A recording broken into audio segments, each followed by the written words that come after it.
In this video, we present our paper, Evaluating the Evaluators towards Human-Aligned Metrics for Missing Markers Reconstruction. In this work, we address the issue that the clearly broken sequence on the right receives a better objective evaluation score than a well-filled sequence on the left. But let's start at the beginning. Motion capture is a technique to capture motion using multiple cameras to track markers on special suits worn by actors. It's a commonly used way to obtain animation data, but it's not perfect. Sometimes markers might be occluded, leading to gaps in the data. Missing marker reconstruction is the task of filling gaps in the motion capture data. This task has been addressed for several decades, but there's a problem with evaluation. To the best of our knowledge, none of the previous studies included subjective evaluation.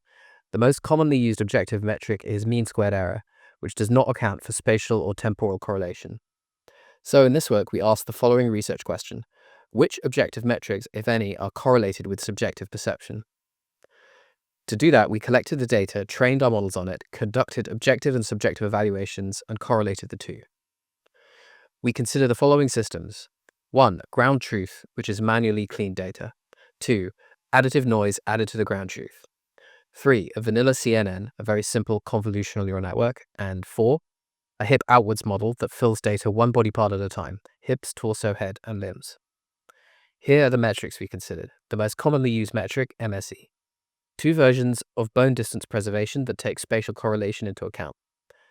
2 versions of velocity distance, which take temporal correlation into account. When conducting a subjective evaluation, we asked participants the following question: how would you rate the usability of this motion capture animation as a starting point? 15 professional animators took part in the study, 11 male and 4 female. Here we show the main result of the paper, the correlation between subjective and objective metrics. As you can see, the most commonly used objective metric, MSE, received low correlation, while other metrics we considered, taking spatial or temporal correlation into account, performed better. We've seen that there is no perfect ground truth. MSE is not a trustworthy metric, and we need to account for spatial and temporal cohesion. Please see the paper for more details.